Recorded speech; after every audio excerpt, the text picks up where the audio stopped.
जय हिंद दोस्तों, नमस्कार। बात कर लेते हैं दिन भर की सारी बड़ी खबरों की, जहां सबसे पहले आपको बताएंगे तिब्बत में चीन के खिलाफ सबसे बड़ा प्रदर्शन। आखिर ऐसा क्या कर रहे हैं जिनपिंग जो विरोध में उतर आए लोग। दोस्तों वहीं बताएंगे पाकिस्तान से होना चाहिए सामान की खरीद। जी हां, अपने ही लोगों को धमकाने लगी बांग्लादेश की यूनुस सरकार और फोर्स करने लगी कि पाकिस्तान से ही सामान खरीदोगे वरना। बताएंगे दोस्तों क्या कहना चाहती है बांग्लादेश की सरकार। तो वहीं बताएंगे बांग्लादेश ने भारत को भेज दिया पत्र, कहा भगौड़ी हसीना को वापस भेजो दोस्तों। जिसके बाद भारत ने क्या जवाब दिया उस लेटर का सबसे पहले आपको बताएंगे कैसे। अगर पैसे नहीं लौटाए बांग्लादेश ने तो एक झटके में हो जाएगा पूरे मुल्क में अंधेरा, यानी कि हर ताले की चाबी अपने भारत के पास में दोस्तों। और क्या भारत ऐसा एक्शन लेगा बांग्लादेश के खिलाफ। तो वहीं अचानक रशिया क्यों पहुंचे इस देश के प्रधानमंत्री, पूरे यूरोप में मच गया हड़कंप। सारी जानकारियां विस्तार से आपको बताने वाले हैं, तो आप वीडियो के लास्ट तक बने रहेगा। और खबरों में आगे बढ़ने से पहले देश भारत का निरंतर समर्थन करते हैं तो इस वीडियो को लाइक करके चैनल को सब्सक्राइब करके बेल आइकन दबा के कमेंट में जय हिंद अवश्य कह दीजिएगा। बात कर लेते हैं पहली और सबसे बड़ी खबर की, जहां तिब्बत में चीन के खिलाफ सबसे बड़ा प्रदर्शन। आखिर ऐसा क्या कर रहे हैं जिनपिंग जो विरोध में उतर आए वहां के लोग। दरअसल तिब्बत में चीन के कब्जे के खिलाफ भड़कती चिंगारी अब आग बनने लगी है। इस साल की शुरुआत में ही तिब्बत में चीन के खिलाफ बहुत बड़ा प्रदर्शन हुआ था। बीबीसी ने अपनी एक रिपोर्ट में भी इस प्रदर्शनी की जानकारी दी है। दोस्तों तिब्बत में इस तरह का विरोध प्रदर्शन बहुत ही दुर्लभ है। 7 दशक पहले ही चीन कम्युनिस्ट सरकार ने 1950 के दशक में तिब्बत पर कब्जा किया था। इसके बाद से तिब्बत में चीन का सख्त कानून लागू है। हालांकि इतनी सख्ती के बाद भी तिब्बत में इतना बड़ा विरोध प्रदर्शन का होना इस बात की गवाही देते हैं कि अब तिब्बत के लोग चीन के अत्याचारों को और सहने को बिल्कुल तैयार नहीं है। जी हाँ, दरअसल दोस्तों बीबीसी ने तिब्बती स्रोतों के हवाले से अपनी रिपोर्ट में इस बड़े विरोध प्रदर्शन की पुष्टि की है जो तिब्बत में बनाए जा रहे बांध को लेकर शुरू हुआ था। दरअसल चीन तिब्बत के संवेदनशील क्षेत्र में बांध बनाने जा रहा है, जिसको लेकर तिब्बत के लोगों ने भारी विरोध जताया है। रिपोर्ट के मुताबिक चीन ने इस विरोध प्रदर्शन को रोकने के लिए भी बड़े पैमाने पर दमन अभियान चलाया है। इसके तहत सैकड़ों तिब्बती लोगों को गिरफ्तार किया गया और उन्हें यातनाएं दी गई है। तिब्बत में चीनी अत्याचार को सच साबित करते हुए कई लीक वीडियोस भी सामने आए हैं। दोस्तों वहीं आपको सबसे बड़ी खबर बता दें, अपने ही लोगों को धमकाने लगी है बांग्लादेश की यूनुस सरकार। कह रही है कि पाकिस्तान से ही सामान खरीदो, भारत से नहीं। जी हाँ दोस्तों, बांग्लादेश और भारत के संबंध लगातार खराब होते जा रहे हैं। भले ही बांग्लादेश अपने जरूरतों के लिए भारत से चावल और आलू जैसी खाद्य सामग्री की मांग करता हो, लेकिन व्यापारिक संबंधों के लिए वो पाकिस्तान की ओर ही देखता है। लेकिन पाकिस्तान के चक्कर में यूनुस सरकार का हाल ऐसा है कि वो अपने ही लोगों को ब्लैकमेल कर रही है। दोस्तों हाल में बांग्लादेश और पाकिस्तान के बीच व्यापार और समुद्री संबंध मजबूत होते दिखाई दे रहे हैं। इस बीच बांग्लादेशी मीडिया रिपोर्टों के मुताबिक रविवार को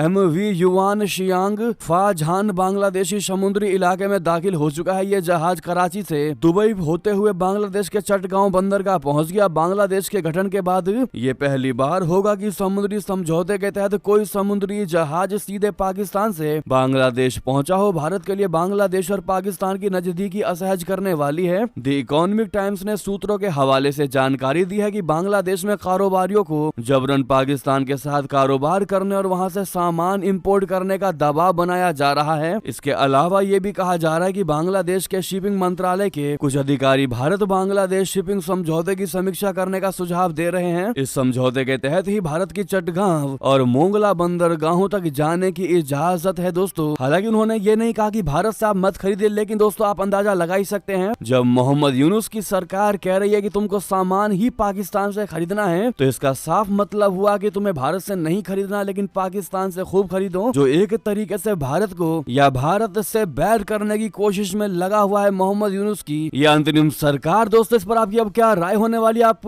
अंदाजा लगा सकते हैं दोस्तों कि दुबई होते हुए आ रहा है पाकिस्तान से सामान, लेकिन भारत से कारोबार नहीं करेगा। बांग्लादेश मंजूर है कि वो लंबा घूमकर दुबई होता हुआ पाकिस्तान से सामान मंगा ले, लेकिन भारत से व्यापार नहीं करेगा। बांग्लादेश का बढ़ता हुआ ये नया ट्रेंड चिंताजनक है। इसी सप्ताह बांग्लादेश इस्लामिक देशों की D8 समिट में मोहम्मद यूनुस और पाकिस्तान के PM शहबाज शरीफ की मुलाकात हुई थी। उसी के अगले ही दिन जहाज बांग्लादेश पहुंच गया। दोस्तों ये एक संयोग ही है, लेकिन समिट से इधर भी दोनों देशों की मुलाकातें हुई हैं और रिश्तों को मजबूत करने पर सहमति बनी है। यानी कि इधर मोहम्मद यूनुस का शहबाज शरीफ से मुलाकात और नेक्स्ट डे ही जहाज का बांग्लादेश पहुंच जाना, ये बहुत बड़ा संयोग आप कह सकते हैं। दोस्तों वही बता दें, बांग्लादेश ने भारत को लिखा है पत्र, कहा भगौड़ी हसीना को वापस भेजो। दरअसल बांग्लादेश ने शेख हसीना के प्रत्यर्पण की मांग की है, जिस पर भारत ने क्या जवाब दिया है आपको बता दें। बांग्लादेश में तख्ता पलट के कई महीनों के बाद आखिरकार मोहम्मद यूनुस के नेतृत्व वाली अंतरिम सरकार ने भारत से शेख हसीना के प्रत्यर्पण की मांग कर ही दी। बांग्लादेश ने इसके लिए भारत को चिट्ठी भी लिखी है, जिसका रिएक्शन भी भारत ने दे दिया है। भारत ने कहा है कि नो कमेंट। जी हां, भारतीय विदेश मंत्रालय के प्रवक्ता रणधीर जायसवाल जी ने इसका खुलासा किया और कहा कि फिलहाल नई दिल्ली के पास इस मामले पर कोई टिप्पणी नहीं है। MEA के प्रवक्ता रणधीर जायसवाल ने मीडिया ब्रीफिंग के दौरान कहा कि हम पुष्टि करते हैं कि हमें प्रत्यर्पण अनुरोध के संबंध में आज बांग्लादेश उच्चायोग से एक नोट वर्बल मिला है। फिलहाल हमारे पास इस मामले में कोई टिप्पणी करने को नहीं है। दोस्तों, शेख हसीना जी वो बांग्लादेश में हुई हिंसा और मौतों को लेकर कई अदालती मामलों का सामना कर रही हैं। शेख हसीना के देश छोड़ने के बाद मोहम्मद यूनुस की अंतरिम सरकार बनी, जिसके बाद बांग्लादेश में कैसी हालत है दोस्तों हिंदुओं को लेकर और भारत को लेकर आप अंदाजा लगा ही सकते हैं। बहुत अच्छे से आप जानते हैं दोस्तों, जो हमारी खबरों से लगातार जुड़े रहते हैं। बात यही नहीं थमी दोस्तों, इतना ही नहीं, शेख हसीना और उनके बेटे पर बांग्लादेश में करप्शन का भी केस डाल दिया गया है और इस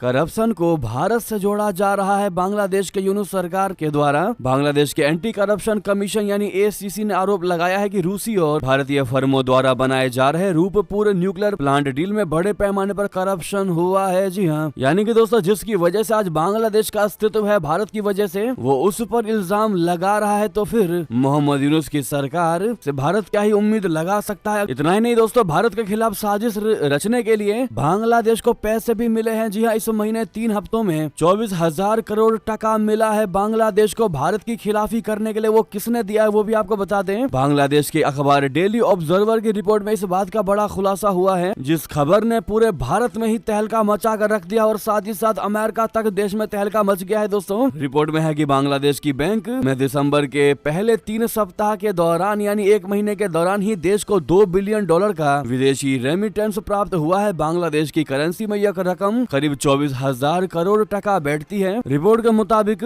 बांग्लादेश को यह टका अलग अलग सोर्स से मिले हैं और यही सबसे बड़ा आज कारण है कि बांग्लादेश के कट्टरपंथी और ज्यादा मजबूत हो रहे हैं। पैसे खिला खिला करके भारत के खिलाफ ही इनसे करवाई जा रही है, हिंदुओं पर अत्याचार करवाए जा रहे हैं। बहरहाल अगर आप भी मानते हैं भारत को बेस्ट एक्शन लेना ही पड़ेगा, अब चाहे कुछ भी हो जाए, तो सामने लाइक का बटन है दोस्तों, दबाना मत भूलिएगा। आपसे रिक्वेस्ट है बार बार, ताकि हमें सपोर्ट मिलता सके और वीडियो हर किसी तक पहुंच सके। दोस्तों, वहीं आपको बता दें, खालिस्तानी आतंकी लखबीर सिंह लांडा का सहयोगी हुआ गिरफ्तार, कैसे दबोचा गया ये आपको बता दें। राष्ट्रीय जांच एजेंसी NIA ने खालिस्तानी आतंकवादी लखबीर सिंह उर्फ लांडा और गैंगस्टर बचितर सिंह उर्फ पवित्र बटाला के नेटवर्क को तोड़ने में बड़ी सफलता हासिल की है। सोमवार को NIA ने लांडा के करीबी सहयोगी जतिंदर सिंह उर्फ ज्योति को मुंबई से गिरफ्तार किया। जतिंदर सिंह, जो पंजाब के गुरदासपुर का निवासी है, बब्बर खालसा इंटरनेशनल यानी BKI आतंकी नेटवर्क का हिस्सा है। NIA की जांच में ये सामने आया है कि जतिंदर सिंह लांडा और बटाला के लिए हथियार सप्लाई करने का काम कर रहा था।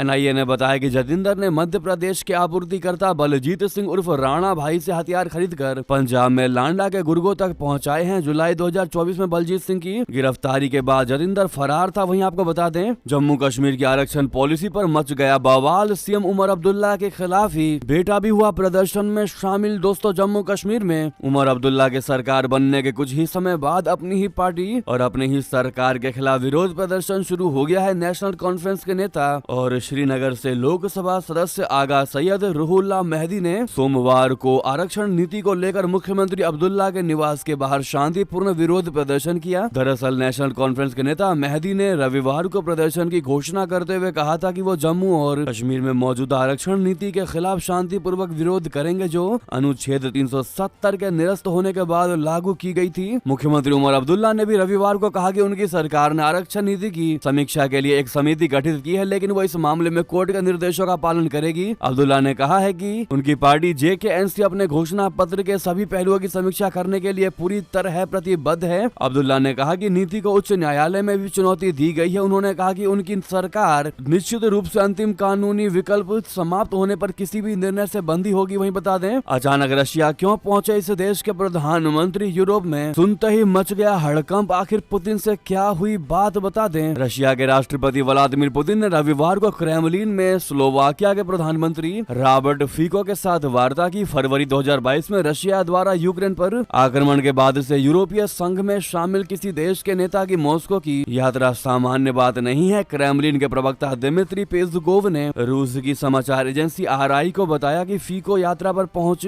रशिया पहुंचे हैं और रविवार शाम को पुतिन से आमने सामने मुलाकात की है। सबसे बड़ी बात दोस्तों ये है कि स्लोवाकिया के जो प्रधानमंत्री है यानी स्लोवाकिया देश नाटो देश का हिस्सा है और नाटो का रशिया के साथ क्या संबंध आप अच्छे से जान ही रहे हैं। तो वहीं आपको बता दें उत्तर प्रदेश पीलीभीत एनकाउंटर से जुड़ी खबर, 3 खालिस्तानी आतंकी ढेर, 2 AK-47 और 2 पिस्टल भी बरामद। दोस्तों इलाके में मच गया दहशत। बता दें पीलीभीत पूरनपुर मार्ग के हरदोई ब्रांच नहर पुल से माधो टांडा जाने वाले मार्ग का शांत इलाका सोमवार तड़के गोलियों की तड़तड़ाहट से गूंज उठा। पूरनपुर के ज्यादातर लोगों की नींद गोलियों की आवाज से खुली। दूर तक गाँवों और इस मार्ग से आवागमन कर रहे लोग सकते में आ गए। इसके बाद पुलिस वाहनों के सायरन ने बड़ी घटना की कहानी कह दी। घटना के बाद पुलिस ने पुल के पास बैरिकेडिंग कर रास्ता बंद कर दिया। बाइक से पीलीभीत की ओर जा रहे खालिस्तान जिंदाबाद फोर्स के 3 आतंकियों के हरदोई ब्रांच नहर पुल से माथो डांडा जाने वाले रास्ते पर जाने की सूचना मिली तो पंजाब और पूरनपुर पुलिस ने घेराबंदी कर दी। पुल से करीब 2 किलोमीटर जाने पर सुनसान स्थान पर आतंकवादियों को ललकारा गया तो वे हमलावर हो गए। ताबड़तोड़ फायरिंग शुरू कर दी गई। SP ने भी कई राउंड फायरिंग की बात कही। बताया कि काफी संख्या में खोखे मिले हैं। जांच की जा रही है कि कितनी राउंड फायरिंग की गई है। पूरनपुर नगर से करीब 14 किलोमीटर दूर हुई इस मुठभेड़ में ताबड़तोड़ फायरिंग से आसपास के गांव और मार्ग से गुजर रहे लोग सकते में आ गए। लोगों ने पास पड़ोसियों को इसकी जानकारी दी। वहीं आपको बता दें तालिबान सरकार को एक और बड़े देश से मिली मान्यता। 3 साल बाद काबुल में दूतावास शुरू। जी हाँ, दुनिया भर के देशों से मान्यता लेने की कोशिश कर रही है अफगानिस्तान की तालिबान सरकार के लिए राहत भरी खबर सामने आई है। सऊदी अरब सरकार ने 3 साल बाद काबुल के साथ एक बार फिर से राजनयिक संबंध बहाल करने का फैसला लिया है। इस फैसले के बारे में रियाद सोशल मीडिया पर पोस्ट करके जानकारी दी गई है। सऊदी अरब सरकार के इस फैसले का अफगान विदेश मंत्रालय ने भी स्वागत किया। विदेश मंत्रालय के प्रवक्ता जिया अहमद ने कहा कि हमें उम्मीद है कि दोनों देशों के बीच में इन गतिविधियों के माध्यम से संबंध और बहाल होंगे और दोनों देशों के बीच में सहयोग की भावना भी मजबूत होगी। उन्होंने कहा कि रियाद के इस कदम से हम सऊदी अरब में रहने वाले अफगानों की समस्याओं का भी जवाब देने में सक्षम होंगे। जी हाँ, इससे पहले अपने इस फैसले के बारे में जानकारी देते हुए रियाद सरकार ने सोशल मीडिया पर लिखा कि भाईचारे वाले हमारे अफगान लोगों को सभी सेवाएं देने के उद्देश्य से सऊदी अरब सरकार 22 दिसंबर से काबुल में अपना दूतावास फिर से शुरू कर देगा। हालांकि सऊदी विदेश मंत्रालय ने अभी तक दूतावास के प्रतिनिधित्व के स्तर पर कोई जवाब नहीं दिया है। वहीं आपको बता दें ईस्ट इंडिया कंपनी जिस देश पर नहीं कर सकी कब्जा चीन का गुलाम होने को तैयार है। भारत से इसका रोटी बेटी का रिश्ता है। बता दें नेपाल में ओली सरकार के आने के बाद शी जिनपिंग की महत्वाकांक्षी परियोजना बेल्ट रोड इनिशिएटिव प्रोजेक्ट को मानो ऑक्सीजन मिल गई हो। नेपाल के प्रधानमंत्री KP शर्मा ओली ने बीजिंग यात्रा के दौरान BRI फ्रेमवर्क पर भी दस्तखत कर दिया। इस BRI प्रोजेक्ट के तहत 9 बड़ी परियोजनाओं पर काम होना है, जबकि नेपाल ने कुल 35 की लिस्ट चीन को सौंपी थी। BRI से पहले से कई प्रोजेक्ट नेपाल में जारी है। चीन उन्हें फंड कर रही है। काम भी जारी है। खुफिया एजेंसियों की रिपोर्ट के मुताबिक चीन ने उसी में एक प्रोजेक्ट पर काम करने के लिए नेपाल से वर्किंग वीजा की मांग की है। ये हस्या ब्रूबेसी रसुवागाधी रोड को अपग्रेड करने का काम कोरोना के बाद से बंद पड़ा है। इस पर काम फिर से शुरू होने जा रही है। चीन की तिब्बत टिनालू कंपनी लिमिटेड ने इस प्रोजेक्ट के लिए अपने 24 इंजीनियर और अन्य निर्माण से जुड़े लोगों की वर्किंग वीजा की मांग की है। दोस्तों आप यूं समझ सकते हैं कि ओली के आने से चाइना को भी BRI प्रोजेक्ट में तगड़ा वाला समर्थन मिल गया है, क्योंकि ओली हमेशा से ही चीन के समर्थक रहे हैं। उन्होंने चीन के लिए कार्य किया है, न कि भारत के लिए। वहीं आपको बता दें अमेरिका के दौरे पर जाएंगे विदेश मंत्री S जयशंकर जी। इन जरूरी मुद्दों पर करेंगे वार्ता। जी हां, दुनिया के विभिन्न हिस्सों में जारी उथल पुथल की स्थिति के बीच भारत के विदेश मंत्री डॉक्टर जयशंकर जी अहम विदेशी यात्रा करने वाले हैं। विदेश मंत्री जयशंकर जी संयुक्त राज्य अमेरिका का दौरा करने वाले हैं। उनकी अमेरिका यात्रा आगामी 24 दिसंबर से लेकर 29 दिसंबर 2024 तक चलेगी। अपनी अमेरिका यात्रा के दौरान विदेश मंत्री जयशंकर जी कई अहम मुद्दों पर चर्चा करने वाले हैं। जयशंकर जी मंगलवार से 6 दिनों की यात्रा पर अमेरिका जाने वाले हैं। विदेश मंत्री जयशंकर जी प्रमुख द्विपक्षीय क्षेत्रीय और वैश्विक मुद्दों पर चर्चा करने के लिए अपने अमेरिकी समकक्षों से मुलाकात करेंगे। विदेश मंत्रालय ने इसकी जानकारी दी है कि S जयशंकर जी अमेरिका में स्थित भारत के महावाणिज्य दूत के एक सम्मेलन को भी अध्यक्षता करेंगे। वहीं बता दें बांग्लादेश के मुख्य सलाहकार यूनुस और NSA सुलिविन ने की बात US बांग्लादेश मानवाधिकार की रक्षा के लिए प्रतिबद्ध है जैसी कह दी बात। दोस्तों अमेरिका के राष्ट्रीय सुरक्षा सलाहकार NSA जैक सुलिवन ने सोमवार को बांग्लादेश की अंतरिम सरकार के मुख्य सलाहकार मोहम्मद यूनुस से बात की। इस दौरान दोनों नेताओं ने मानवाधिकारों का सम्मान और सुरक्षा सुनिश्चित करने के लिए अपनी प्रतिबद्धता जताई है। अमेरिकी सरकार द्वारा जारी एक प्रेस विज्ञप्ति के मुताबिक सुलिवन ने चुनौतीपूर्ण अवधि के दौरान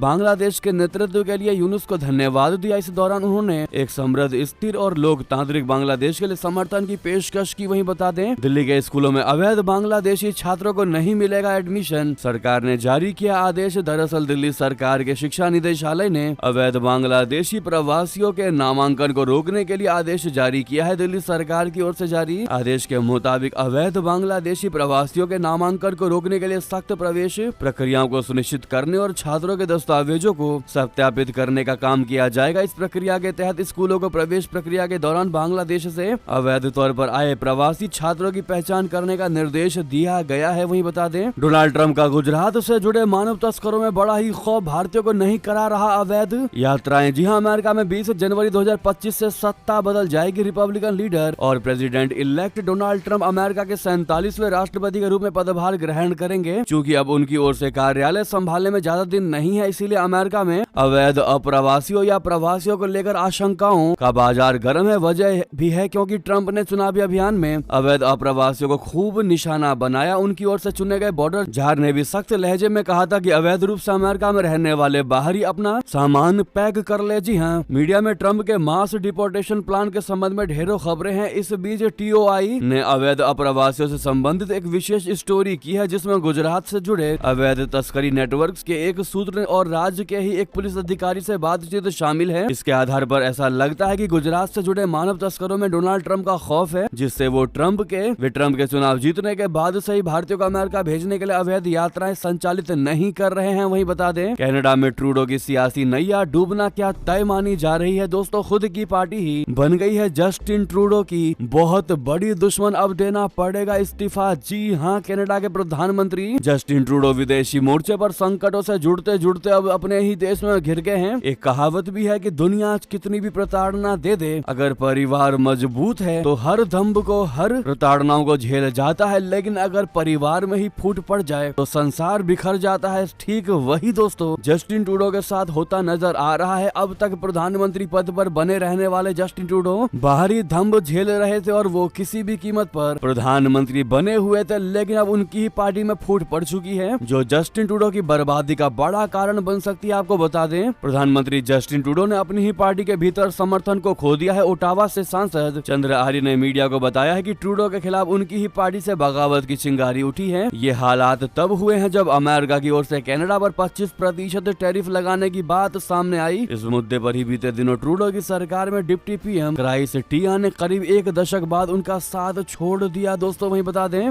भारत को होना चाहिए सावधान, क्योंकि IMF से आज उधार मांगने वाला बांग्लादेश कुछ दशक बाद बन सकता है बहुत बड़ी ताकत। बता दें, शेख हसीना के प्रधानमंत्री पद छोड़ने के बाद मोहम्मद यूनुस की अंतरिम सरकार ने अंतर्राष्ट्रीय मुद्रा कोष यानी IMF से 3 अरब डॉलर की अतिरिक्त मदद की गुहार लगाई थी। 4.7 अरब डॉलर का लोन पहले ही बांग्लादेश को मिल चुका है, जिसकी 3 किस्त भी खाते में पहुंच चुकी है। ऐसे हालातों के बावजूद बांग्लादेश को लेकर अनुमान लगाया गया है कि आने वाले समय में वो दुनिया की 10वीं सबसे बड़ी अर्थव्यवस्था होगा, यानी 10th सबसे बड़ी इकोनॉमी देश होगी। IMF ने भी 2025 के लिए बांग्लादेश के ग्रोथ रेट में 3.8% की बढ़ोतरी की भविष्यवाणी की है। हालांकि अक्टूबर में IMF ने 4.5% का अनुमान जताया था। इनसाइडर मंकी का कहना है कि अगले 51 सालों में बांग्लादेश भारत के साथ दुनिया की 10 सबसे बड़ी अर्थव्यवस्थाओं में शामिल होगा। तो वहीं पाकिस्तान की बात करें तो मौजूदा समय में 51 साल बाद भी वो भारत और बांग्लादेश से पीछे ही रहेगा। दोस्तों, बहरहाल बांग्लादेश की सिचुएशन को देखकर ऐसा लगता तो नहीं है कि उसकी इकोनॉमी ग्रोथ बढ़ेगी। आप क्या कहना चाहते हैं दोस्तों? अपनी राय देना आप लोग बिल्कुल मत भूलिएगा। वहीं बता दें, खाड़ी देशों में पाकिस्तान की बहुत बड़ी फजीहत की बड़ी खबर, इन मुस्लिम देशों ने ही एंट्री पर लगा दिया बैन। जी हाँ, पाकिस्तान गंभीर आर्थिक संकट, बढ़ती महंगाई और बेरोजगारी के दौर से गुजर रहा है। देश के युवाओं के पास रोजगार के अवसर नहीं है और अर्थव्यवस्था पूरी तरह से चरमराई हुई है। इसी बीच खाड़ी देशों से एक और बड़ा झटका सामने आया है। सऊदी अरब और संयुक्त अरब अमीरात ने पाकिस्तानी नागरिकों को वीजा देने से इनकार कर दिया है। पाकिस्तानी नागरिकों के प्रति खाड़ी देशों का रवैया अब कड़ा हो गया है। इसके पीछे कई प्रमुख कारण हैं। खाड़ी देशों के नियोक्ता पाकिस्तानी श्रमिकों के काम और व्यवहार से नाखुश हैं। पाकिस्तानी नागरिकों पर भीख मांगने, मानव तस्करी और मादक पदार्थों की तस्करी जैसे गंभीर आरोप लगते रहे हैं। रिपोर्ट्स के मुताबिक पाकिस्तानी श्रमिकों की छवि खाड़ी देशों में लगातार खराब हो रही है। इतनी ज्यादा खराब हो रही है दोस्तों कि ये देश यानी अरब देश, मुस्लिम देश पाकिस्तान से दूरी बनाने की कोशिश कर रहे हैं। यूँ समझ सकते हैं कि मुस्लिम ब्रदरहुड के नाम पर मिलने वाली मदद अब पाकिस्तान के लिए लगभग बंद हो चुकी है। अपराध और खाड़ी देशों में पाकिस्तानी नागरिकों विधायकों पर भीख मांगने और अन्य अपराधों में शामिल होने के आरोपों ने उनकी छवि को नुकसान पहुंचा दिया है। दोस्तों वहीं आपको बता दें, एलजी का केजरीवाल पर बड़ा निशाना, पत्र लिखा, कहा स्कूल मोहल्ला क्लिनिक बदहाल है, यमुना प्रदूषण के आप ही जिम्मेदार। जी हां, उपराज्यपाल के रंगपुरी दौरे से शुरू हुआ विवाद थमने का नाम नहीं ले रहा। आम आदमी पार्टी के राष्ट्रीय संयोजक अरविंद केजरीवाल के दावे के बाद एलजीवी के सक्सेना ने उन्हें पत्र लिखकर निशाना साधा। साथ ही साथ कहा कि 10 साल बाद ही सही दिल्ली की बदहाली पर आंखें खुली। दिल्ली के अधिकारियों को अपनी टीम का हिस्सा बताया। ये अधिकारी बीते दिनों रंगपुरी और कापस हेड़ा के